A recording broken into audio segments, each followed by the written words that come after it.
அரசியல் இப்ப அடிமை அரசியல் ஆயிருச்சு. திமுக அரசியல் திருட்டுத்தனமாயிருச்சு. திருட்டு திமுக அரசு ஆயிருச்சு. ஸ்டாலின் சாரோட அரசு திருட்டுத்தனம், கமிஷன், கரப்ஷன் தவிர வேற எதுவுமே பண்றது கிடையாது.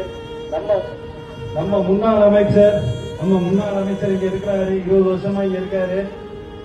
எந்த அடிப்படை வசதியுமே பல ஊர்கள்ல பண்ணி தரல. இதை நான் சொல்ல, அந்த ஊர் மக்கள் சொல்றாங்க, எங்களுக்கு ரோடு வசதி இல்ல, குடிநீர் வசதி இல்ல, எங்களுக்கு மயவனத்துக்கு போறதுக்கு வழி இல்ல, மின்விளக்கு வசதி இல்ல. சில ஊர்ல 4-5 கிலோமீட்டருக்கு பெண்கள் நைட்ல தனியா வர்ற சூழ்நிலை இருக்கு. அந்த ரோட்ல எந்த விதமான அடிப்படை செக்யூரிட்டி இல்ல. தளபதி தான் சொல்றாரு, பெண்களுக்கு பாதுகாப்பு இல்லாத ஆட்சி ஏதாவது திருட்டு திமுக அரசு பண்ணிட்டு இருக்குன்னு. நம்ம தளபதி வந்தாருன்னா கண்டிப்பா பெண்களுக்கான பாதுகாப்பை உறுதி செய்வாரு, அடிப்படை வசதிகளை பண்ணி கொடுப்பாரு. அது ஒண்ணும் அவ்வளவு பெரிய விஷயம் இல்ல. உங்க பணத்தை உங்ககிட்டே கொடுத்துட்டா தானா எல்லாம் நடக்கும். உங்களை இளவரசர்களாவும் மன்னர்களாவும் மாற்றணும் தளபதி முயற்சி பண்றாரு. இது உண்மையான மக்களாட்சியா இருக்கும்.